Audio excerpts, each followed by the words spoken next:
ఈ రోజు మా వారు నన్ను తిట్టారు. ఎందుకో తెలియాలంటే ఈ వీడియోని ఎండ్ వరకు చూడండి.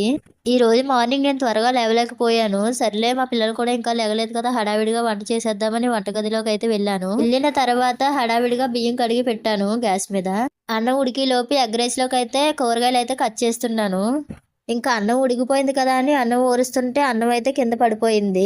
అప్పుడు మా వారు వచ్చి, ఎందుకు అంత హడావిడిగా వంట చేస్తున్నావు, వంట చేసేటప్పుడు కూడా వీడియోస్ తీయాలా, చూడు ఎలా పడిపోయిందో అని అయితే తిట్టారు అనే దానికంటే నా మీద ప్రేమతోనే అరిచారు ఆయన. ఎందుకంటే అది నా చేతి మీద పడిపోతే నాకేమవుతుందేమో అని భయంతో అరిచారు. వీరు కూడా మరి ఎందుకు అంత హడావిడిగా వంట చేసేటప్పుడు వీడియోస్ తీయడం అని అనుకుంటారేమో. మా వారి కోసం నేను వంట చేస్తున్నాను, మరి మీకోసం వీడియోస్ ఎవరు తీస్తారు, నేనే కదా తీయాలి. అందుకని వీడియో తీయడం అయితే స్టార్ట్ చేశాను. మా వారు ఎలాగో డైట్లో ఉన్నారు కాబట్టి 3 ఎగ్స్ వేసి ఎగ్ రైస్ అయితే చేసేసాను. ఈరోజు ఎలాగో లేట్ అయిపోయింది కదా, ఇంకా బాక్స్లో అయితే ప్యాక్ చేసేసాను. ఇంకా లంచ్ అయితే రెడీ అయిపోయినట్టే.